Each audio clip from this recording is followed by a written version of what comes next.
welcome to Fiction Fans, the podcast where we read books and other words too. I'm Lily. And I'm Sarah. And today we will be discussing The Last Continent by Terry Pratchett. But first, Sarah, what's something great that happened recently? Something great that happened recently is one of my roses. I have a couple of roses, but one of my roses has about doubled in size since I moved it from a pot to the ground a couple of months ago. And it's covered in blooms and thriving. And before it was like this kind of spindly, sad little thing. That's fantastic. Yeah, it makes me happy to look out and see it start to climb the arch that I have in my backyard. Beautiful. I'm so excited to see pictures. I will send you pictures. Well, my good thing is that I did a collab with Fantasy Files while you were off cavorting at JordanCon. That did sound like fun. It was a blast. Yeah, it's always nice to hang out with Spencer and Gabe. We talked about all sorts of ridiculous nonsense. Might have doxed myself talking about my high school, but also I went to the same high school as Drake Bell, so how could I not? And you don't live there anymore. Also, I don't live there anymore.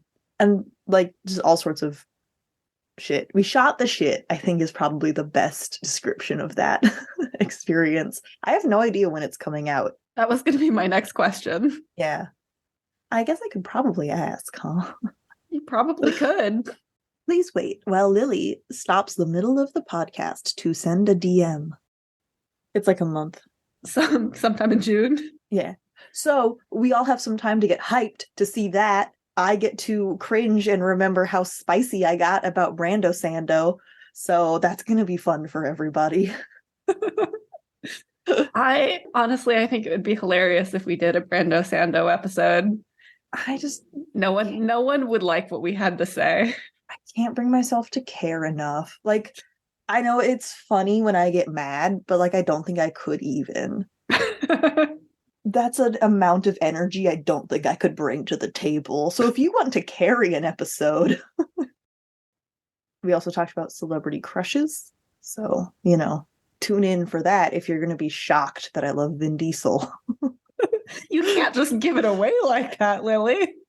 You got to save some of the mystique for, to draw the listener in.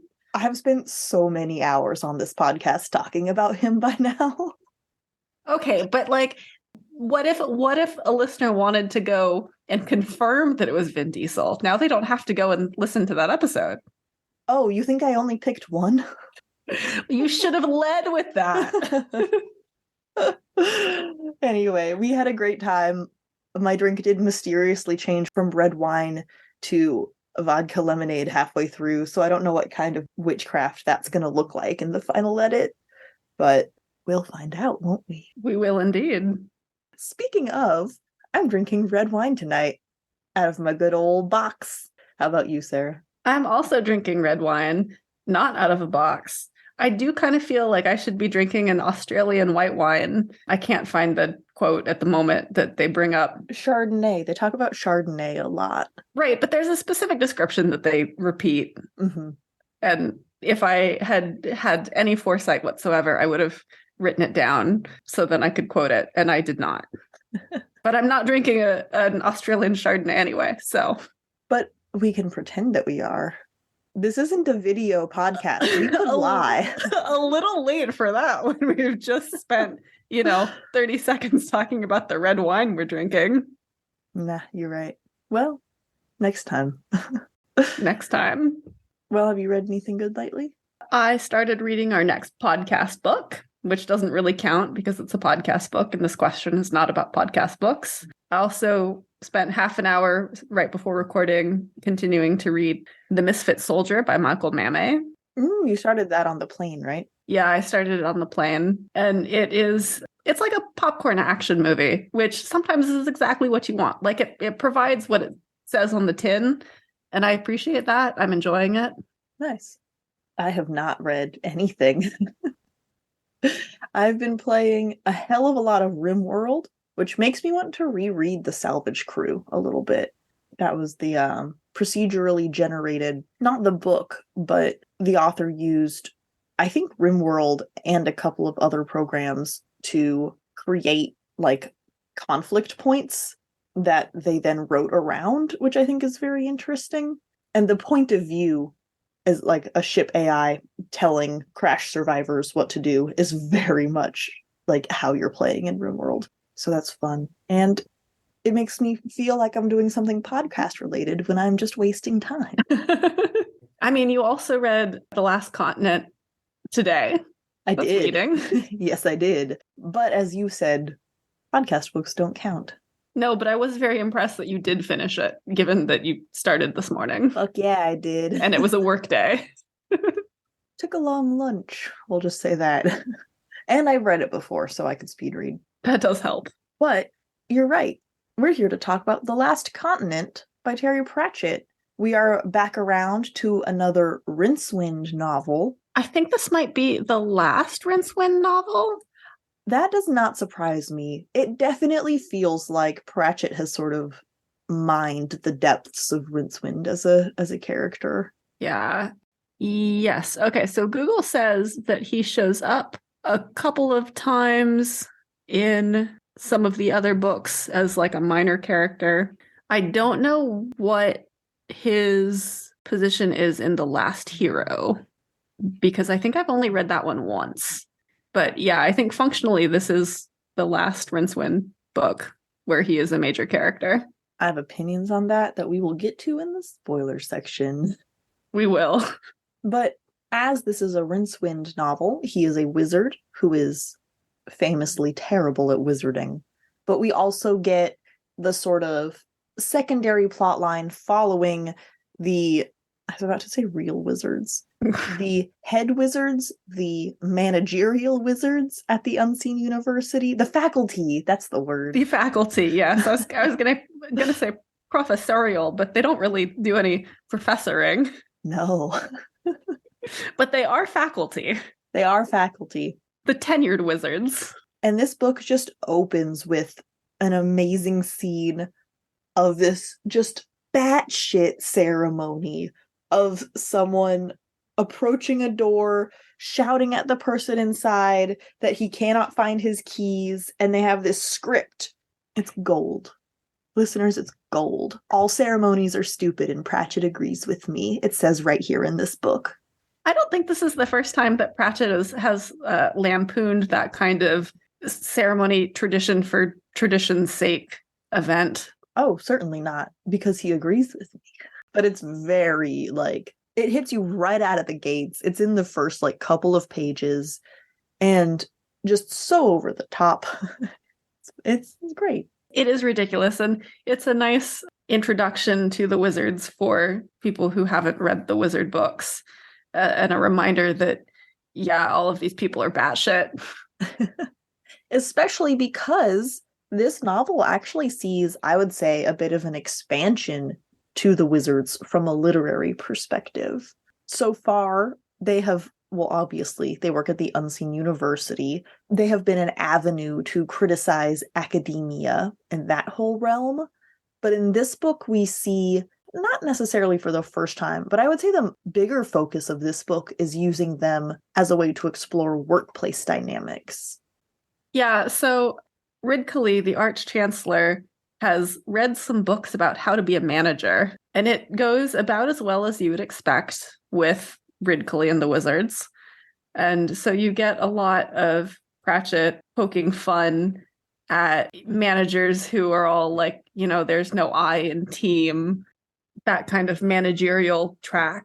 There's also a couple of very excellent lines about Ponder Stibbins as the theoretical employee, whose manager does not understand what he does, and he needs his manager to just butt out so he can actually do it. I really enjoy Ponder's dynamics, because here is a wizard who is a little more modern, wants to actually like investigate and learn things, and he's saddled with all of these colleagues who are set in their ways and have no kind of intellectual curiosity anymore, if they ever even had that.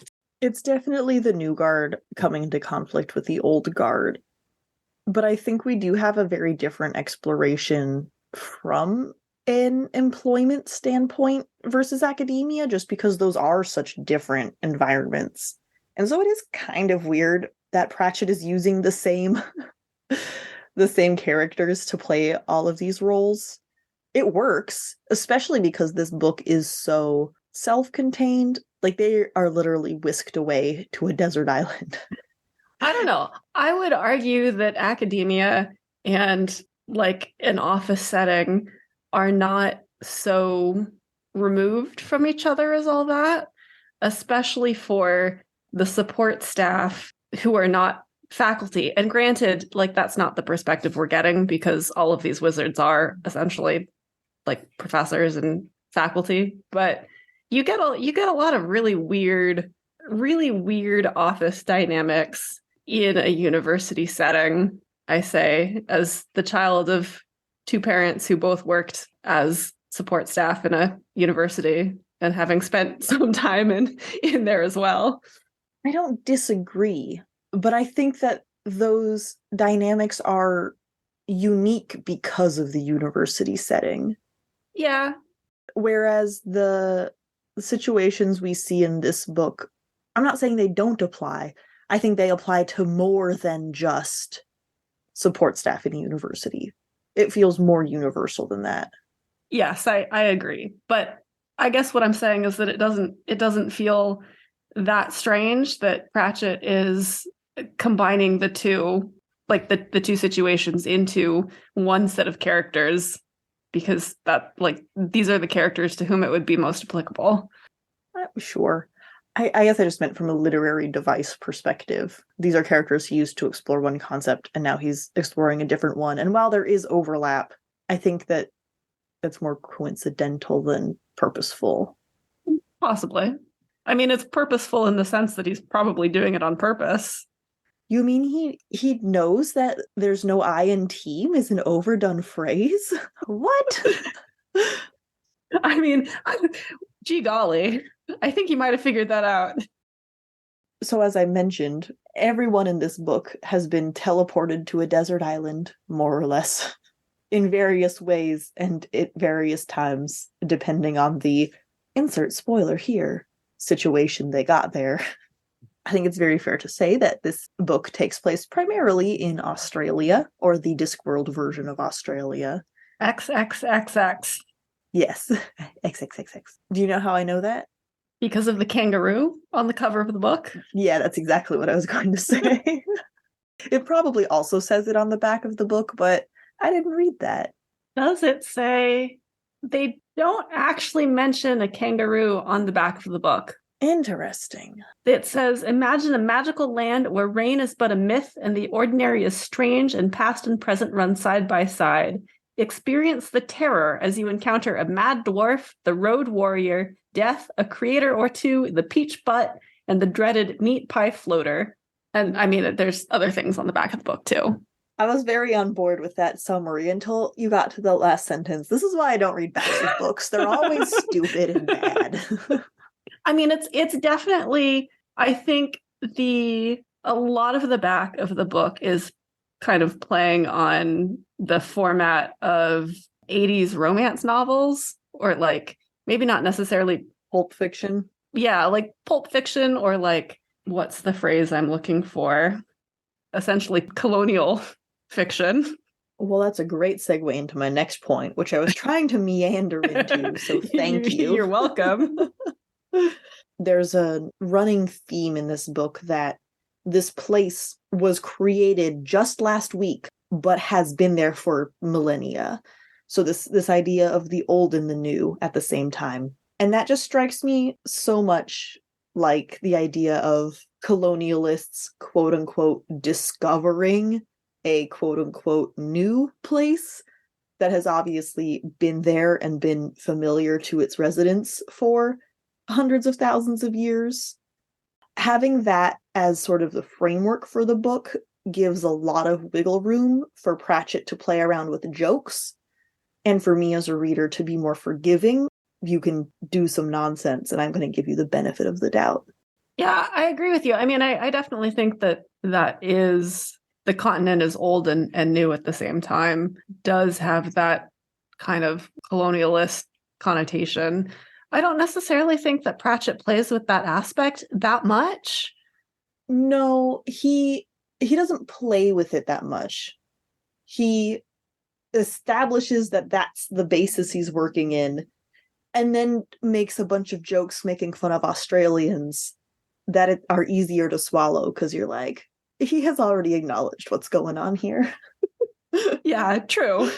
And I mean, he does have his standard insightful footnote about savages not actually being savages. That's just how these people who come in and kill them with their technology view them. It feels better because the whole framework of the book is built upon that, instead of just a footnote to forgive weird racist jokes throughout the book, like has happened before. Oh yeah, I mean, I'm not saying that the footnote explains everything, or if he didn't have that framework, the footnote would make up for the lack of it. Just that, as usual, he does have insightful statements along those lines. Oh, absolutely. And also, frankly, most of his Australia jokes are about the white people anyway. You can make fun of white people all day long. That's fine. Yeah, his Australia jokes, I think, land a lot better than his Asian jokes did in Interesting Times. That's for sure. Yeah, those were rough. Yep. You had a comment also about the Australia thing. I've read this book a number of times, and I did not realize until now that what Rincewind creates on page 237 is actually Vegemite. I also didn't realize on page 237 that Vegemite was what he had created. It took the mention, 20 pages later about them spreading it on toast and it being horrible, but they wanted to eat more of it. And then I was like, oh, wait, I think that might have been Vegemite. So you learn something new with every read. I've never actually had Vegemite. I'd like to, but it sounds like it's likely that Pratchett has. I think so. I mean, I learned in A Life with Footnotes that he spent, I don't want to say a significant amount of time in Australia, but he took vacations in Australia. He went to conventions in Australia. He almost bought a house in Australia. So he's spent some time in Australia and is presumably familiar with Vegemite and its Chardonnays. That does sound like Vegemite has created Chardonnay, and I would try that. I think you should try making that. Oh, now I have to. You've dared me. You kind of do. I mean, I'll drink it, or I will drink a sip of it anyway. I'm not saying I'll drink a whole glass. We'll find out, won't we? What if it's delicious? I think too much salt can kill yeast. That might be a problem. That would be a problem. Apparently, there is a Vegemite-flavored liqueur from an Australian distillery. That just means they mixed Vegemite in with some weak alcohol. That's possible. I can mix Vegemite and wine, no problem. That wasn't the question. This article says the liqueur's production combines a variety of yeast spreads, butter, and bread to create a drink that tastes just like the Australian breakfast. So I don't think that it actually uses Vegemite in it. It just tastes like Vegemite. Huh. Anyway, we are getting remarkably off track. I really want to try Vegemite now. Yeah, I've never had it. It sounded really good, honestly, in the book. I disagree with that statement, but I still want to try it. Oh, I mean, it's just very strong. Yeah, I don't want something that salty on my bread. Ah, that is where you and I differ. We have established that we have very different taste buds. It's true. Anyway, following the wizard plotline, they end up on an island that is experiencing evolution in a very extreme way. And they introduce the concept of sex to the patron god of this place. And that was a whole thing. It certainly was. They have a very long conversation, the wizards do, between themselves, kind of talking around sex rather than talking about sex, and talking about what characteristics they would look for in a mate if they were not like people. Like if they were frogs, they would be looking at length of tongue. One of the wizards talks at length about his croquet fetish. It's a good conversation. It's also when we see a different side of Mrs. Whitlow, probably the only main female character, if you could even call her a main character. Yeah. She's the sort of head housekeeper of the university and accidentally gets thrown on the island with these wizards. And she is so sexualized by the wizards, but in that like Victorian way where they are so terrified and obsessed with sex that it just makes everything hypersexual. And this lady is just like living her life and they can't handle it. And so I would say you don't see much of Mrs. Whitlow. I mean, she shows up in earlier books and she gets some good singers and stuff. But up until this point, most of what we know about her is that like wizards won't say chicken breast in front of her. They instead refer to the front part of the chicken and just ridiculous shit. Is Mrs. Whitlow the housekeeper that Granny and Escarina speak to? Or not housekeeper, but like Staff. I guess chief of staff? Yeah, I think so.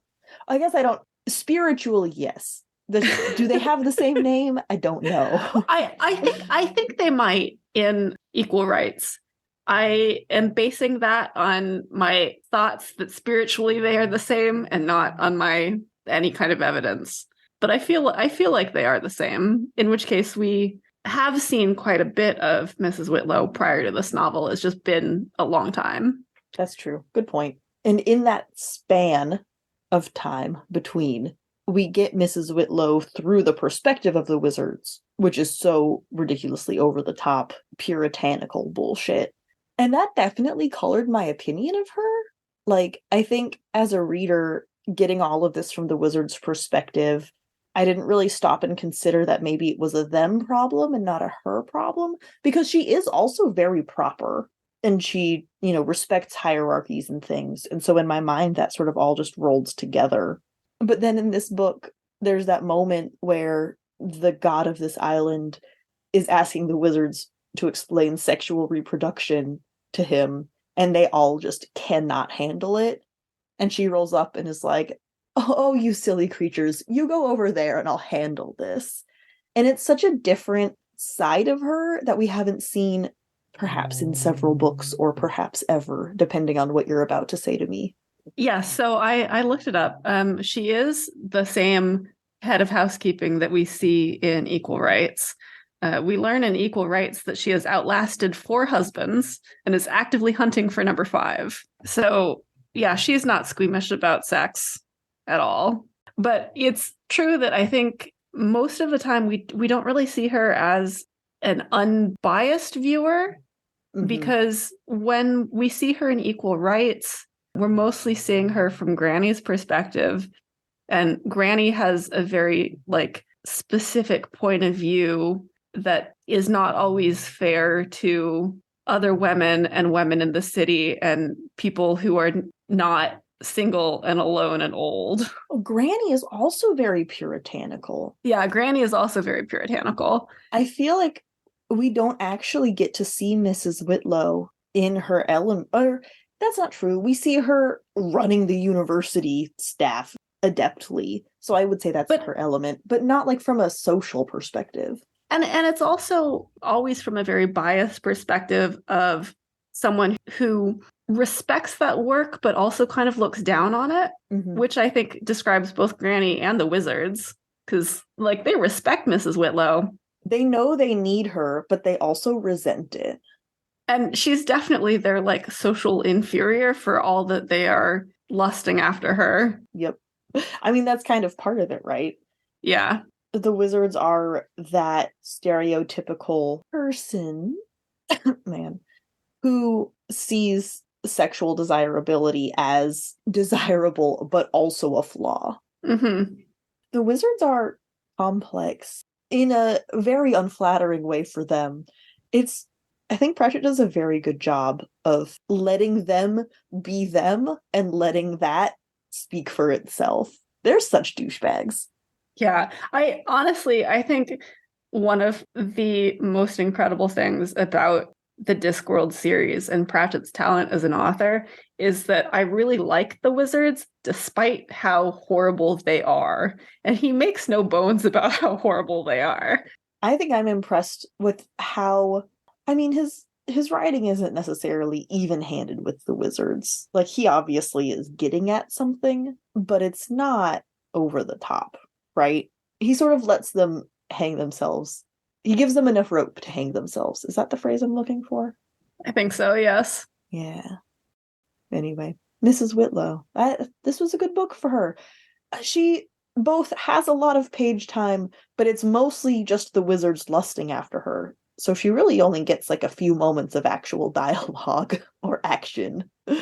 Yeah, most of her page time is the wizards talking about her and not her actually doing things. She's just trying to exist. Yep. But when she does do things, she does them damn well. Yeah, okay. Two things that this book made me want.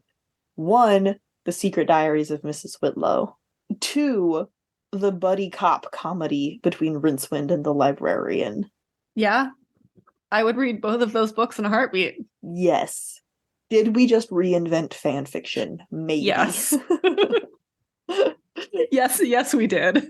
So the premise of the book is that Rincewind has been sent to Australia, due to magical mishaps at the end of Interesting Times, I think. Yeah, after the end of Interesting Times, he has been sent to the last continent, and it's a good thing he was, because otherwise he would be a very big splat on the floor of Unseen University because of the way their magic worked.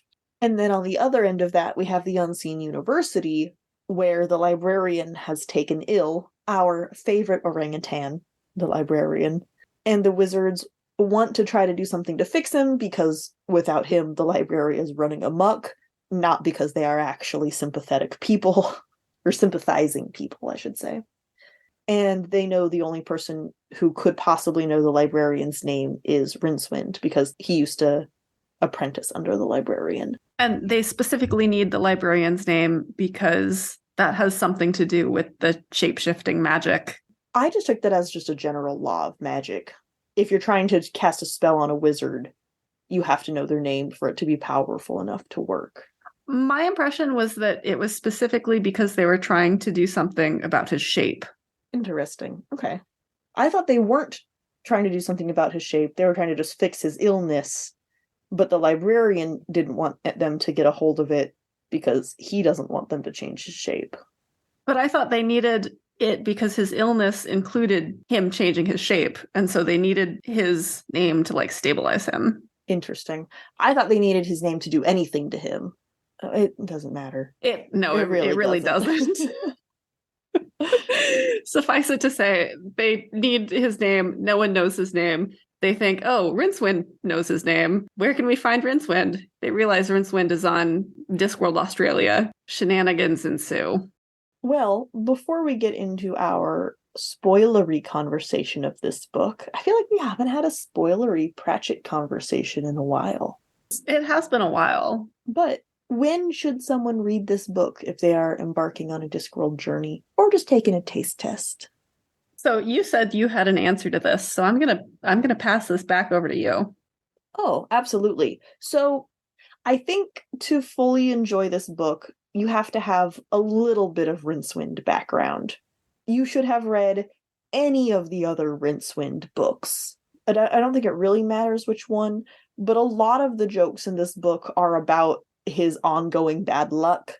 And if you haven't sort of seen that build up, I don't think they'll land as well. I actually kind of think that it's not just that you should have read any other Rincewind book, but specifically that you should have read The Color of Magic and The Light Fantastic, which are the two books that really go into him being a shit wizard. They also explain how the librarian got turned into an orangutan, which is relevant to this book, if not the whole point. It's not the whole point.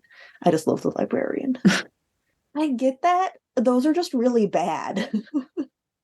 I definitely don't think that you should start with them, which means I definitely don't think that you should read The Last Continent as your third Discworld book.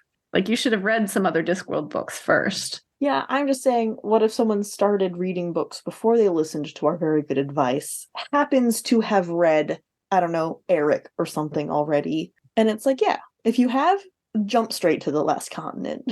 You don't need anything in between. Especially because I think in between of Eric and The Last Continent is Interesting Times. And you really don't need Interesting Times, even though technically that precedes the events of this book, like immediately. I just picked Eric entirely out of the air. I think Interesting Times is a better written novel than the early Rincewind books. It just has a lot of other stuff going against it. I don't disagree with you. Yeah. Color of Magic. I guess if you go into it expecting a couple of short stories, it would be okay. I just think that if you are looking for an introduction to Rincewind and kind of an explanation of his character before reading The Last Continent, I think you get more of that in Color of Magic and The Light Fantastic than you do in the other books. Probably. A lot of this book is just Rincewind running around getting mad at kangaroos. We're going to talk about that. Yeah. You're getting ahead of yourself. Well then, let's move on, shall we? This episode of Fiction Fans is brought to you by Vegemite. Neither of us have tried it. To avoid spoilers, skip to 42:45.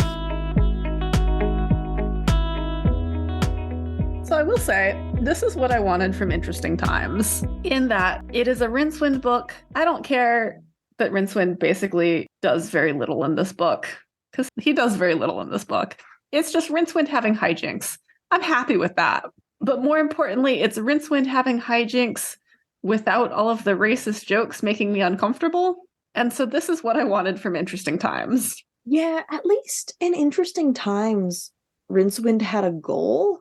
Like, he was trying to do something that was mostly survive. And there's a little bit of that in this book, but the bulk of this novel is really just strange things in the Australian outback that Rincewind encounters. There's not a lot really going on with him.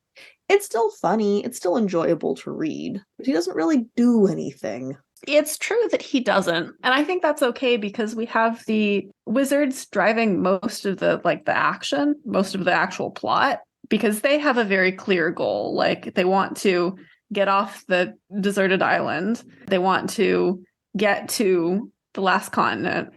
They want to get back home. So they have the action that Rincewind doesn't, which means that I can just enjoy Rincewind having hijinks. That's fair. I do feel like their plotline was more interesting because of that. They were actually trying to do stuff. Even though the wizards are completely ineffective, this book is also really good for Ponder Stibbins. He really gets a moment to shine here. He does get a lot of screen time or page time. Yeah. And internal thoughts that we get to interact with as a reader.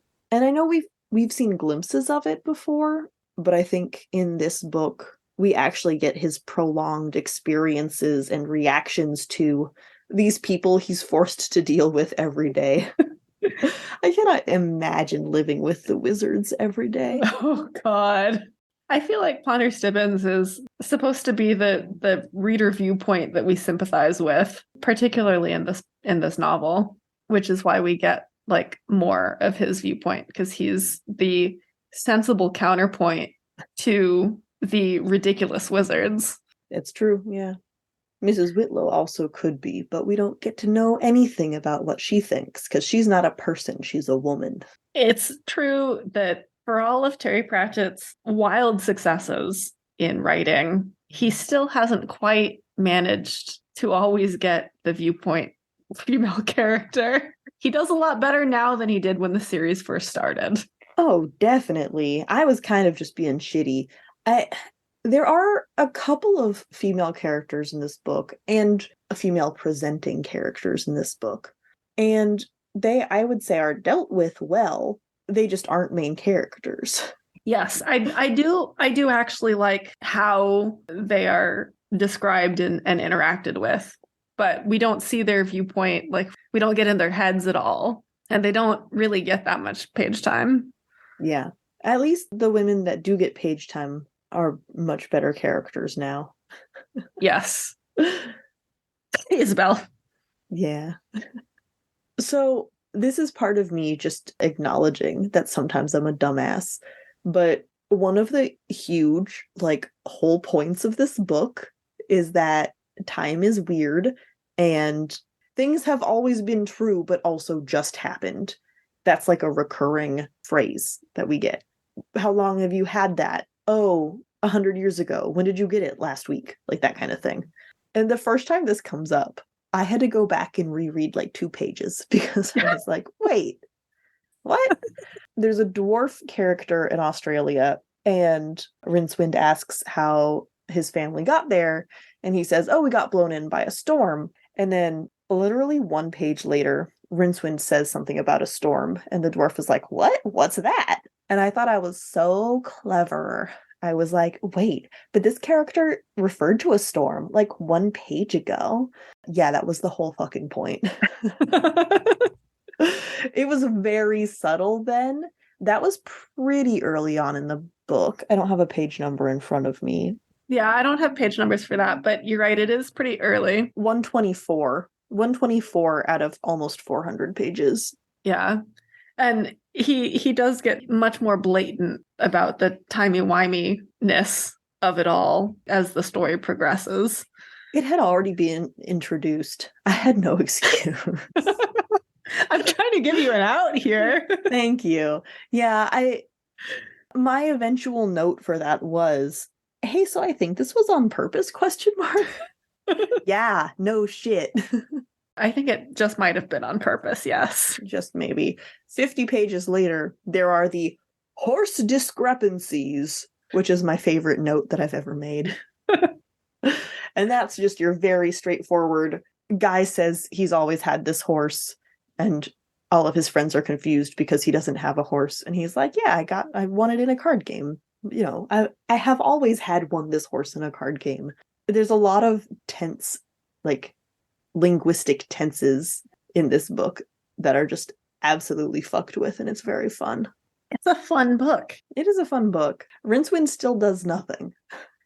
Rincewind, it's true. Rincewind does nothing, but it's a fun book. I agree. Both can be true. I'm not disagreeing that Rincewind does nothing. It's hard because as a novel, I feel like Interesting Times was better structured. But if you look at which one is a more enjoyable read, I think Last Continent takes the cake. I think Interesting Times has a plot in a way that The Last Continent does not, for sure. But also, I just kind of enjoy a book that meanders, and that's just fun. And The Last Continent does that in a way that Interesting Times is not fun on a reread, because when you reread it, when you're not like a 12-year-old, you recognize, oh, this is actually very racist. The Last Continent also does feel like a goodbye to Rincewind. Yeah. First of all, Pratchett has clearly gotten as much as he can out of this character. Like, if he's gotten to the point where it's just, what weird animal can he confront in Australia next? Rincewind has clearly run his course. But the end of the book, this is the first time where the people that Rincewind has interacted with wants him to stay. There's like this really sweet moment. I think maybe sweet only because I suspected this was the last book. I think we had mentioned that before. We had read it. And everyone he met in the last city in Sydney, you know, the chefs he hid with, even the jailers who wanted to kill him, like, gave him a pardon because they liked him so much. You know, the young woman whose brewery he helped save, the drag queens that he hung out with for a second and didn't realize they were drag queens. Everyone just shows up. It very much feels like the montage at the end of a movie. Yeah, it does kind of feel like the Rincewind farewell tour. Yeah. And he doesn't usually get such a fond farewell. At the end of the last book, he's shot out of a cannon, or the magical equivalent of. Yeah, it definitely does feel like Pratchett has gotten to the end of what he can explore with Rincewind, which I think he has. I mean, like, I'm sure that if Pratchett tried. He could find more stories for Rincewind because Pratchett was brilliant. But there are so many, by this point, there are so many other Discworld characters that are fresher and you can say more with them than Rincewind. So it makes sense that he would get to a point where, he's just not going to really focus on him anymore. Yeah, I get it. It makes sense. I think it's a very dignified goodbye for the introductory character of this incredibly important series. If he had tried to string out Rincewind and it hadn't gone well, then it would just be disappointing and you'd have a bad taste in your mouth. Whereas on this, he gets to go out on a high, Yeah. And again, I think that's something that Pratchett does well, is knowing when to stop using a character. Yeah. He has seen this character through their story. Mm-hmm. And there's not really any more growth for Rincewind to do, if one could call what Rincewind has done growth. I was actually about to say, I think his character arc is that he started off being very bad at wizarding, and that was his whole thing. And then he was very bad at surviving and was always getting into life-threatening situations. But then he kept getting out of life-threatening situations. And I think it has wrapped around to he's very good at surviving. So he's actually an expert in his field, which is just survival. And I think that is definitely touched upon in this book, where he, he mentions that he's pretty good at getting out of situations. And that's his arc. He has his expertise now, and goodbye. It also feels like he has earned his quote unquote retirement. Like he's earned his quiet life in the library sorting books. Oh, absolutely. Like I said, I just want to hear about him and the orangutan librarian wrangling scary magic books and chilling. I think they would be a great noir detective novel duo, with Rincewind as the unwilling partner and the librarian as the brains behind the operation. Oh, that would be a very great Sherlock and Watson dynamic too, because the librarian is always so calm and in control. Almost never flustered, just always above whatever human bullshit is going on. He's gonna, take control and deal with his books. And that sounded like downplaying, but these are magical books that are very dangerous. Yes, it's very important. And then you have Rincewind, who's just always doing Muppet arms going, ah! Yeah. But I would watch that TV series. 100%, yeah. Well, Sarah, we both had some words are weird to discuss. And I think you should bring up yours first, because it's very, very good. But also, that's all I have to say about it. Yeah, I don't really have much to say about this. Words are weird. And it's not really, I don't know if it's really a words are weird. But I think that this may be the only book in which the phrase throbbing stem is not a bad euphemism for a penis. No, you say bad euphemism as if that wouldn't be a great book. But still a bad euphemism. All right. Yeah, because the stem is clearly not the penis. That would be the stamen. Thank you. Get your plant metaphors right. See, it's a bad euphemism. No, I agree. The word throbbing is automatically sexual. Except it also kind of was, because the wizards are just panting over Mrs. Whitlow. Yeah. Yeah. I mean, I'm sure that it's intentionally sexualized language, even though this particular scene has nothing to do with Mrs. Whitlow. But also, this may be the only book in which throbbing stem is not a direct reference. Challenge. Everyone use the phrase throbbing stem completely sincerely. I will read all of those books. All right. Well, my words are weird is a little more making fun of the British. I was trying to come up with a different way to phrase that, but I couldn't. Actually, words are weird and not just sex words are funny. Yeah. Yeah. Sex words are funny is a different segment. So on page numero uno of this book, we find, who is it? I think it's the wizards, are eating tea. And tea is a beverage. You drink tea. Now, I know. Tea is the name of a meal. But that's what is so funny. Why does British English have so many names for meals that are just the word for a specific food? I don't call lunch sandwich. That's ridiculous. What do they have besides tea? Pudding. They say pudding, but they mean dessert. I'm not wrong. You're making a face at me. I'm not wrong. I am making a face. It's true. No, they say pudding to mean any sort of desserty food, but that's a specific thing. That's not any dessert. It's true. I'm just repeating myself now because you're still looking at me. I'm right. What is that? Is that a 30 Rock reference? Why are you booing? I'm right. I wouldn't know. I've not seen 30 Rock. I want to argue, but I don't have anything to back myself up because I don't remember the passage in which they talk about pudding well enough, so I'm not arguing. Oh, they don't in this book. I just meant in general. Oh, in general? Yeah. I don't think I've ever heard pudding used to refer to dessert as a whole concept. It definitely is, though. I'm not saying that it's not. Well, unfortunately, that's my entire argument in favor of my position.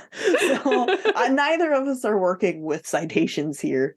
But I can certainly agree with you about tea. Hold on. I'm going to cut all of this if I'm wrong. I think it's Pink Floyd. Okay. If you don't eat your meat, you can't have any pudding. How can you have any pudding if you don't eat your meat? Referring not to pudding, but to dessert as a concept from Another Brick in the Wall. That song that everyone knows. And you know that it's specifically referring to dessert as a concept and not pudding? No, that was the very long silence that I cut. Will have cut. Was me Googling it. And it's just a bunch of people explaining the deep anti-establishment concepts of the song. And I'm like, no, tell me the slang. I'm gonna search what does pudding mean in British. I can tell you that custard refers to television in Cockney rhyming slang. The reason for using the word pudding instead of dessert is actually based on the British class system. Traditionally, pudding referred to a homely and rustic dessert that was commonly eaten by the lower classes, such as spotted dick and rice pudding. There's a great britishmag.co.uk article about why do Brits call dessert pudding. So clearly you are correct. That was the quote. I just quoted that. Yes. See, I knew there was a citation somewhere. I was going to fling words into the ether until someone called me on it. You were right to call me on it. I mean, look, it's me. Of course I'm going to call you on it. But Pink Floyd was the extent of my argument. But secretly, there is an iceberg argument underneath. Which I knew in my heart. I just was unable to articulate.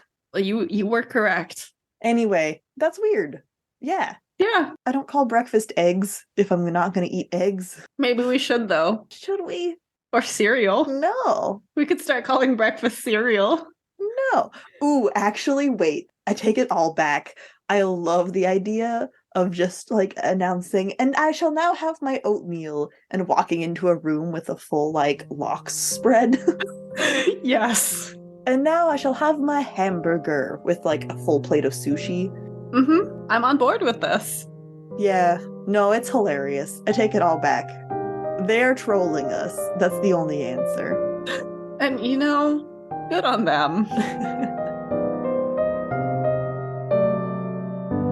Thank you so much for listening to this episode of Fiction Fans. Come disagree with us. We're on Twitter and Instagram at FictionFansPod. You could also email us at fictionfanspod@gmail.com. If you enjoyed the episode, please rate and review on Spotify and Apple Podcasts, and follow us wherever your podcasts live. We also have a Patreon where you can support us and find our show notes and a lot of other nonsense. And also, we will be posting a poll to vote on what we will cover in an upcoming episode. So, go support us on Patreon, and you can choose what novella we're going to read from a list of predetermined novellas. It's the internet. We know better than to have a write-in option. I mean, also, you could write in an option if you really wanted to. No, they can't. We don't have enough patrons to make it worth it. Well, thanks again for listening. And may your villains always be defeated. Bye. Bye.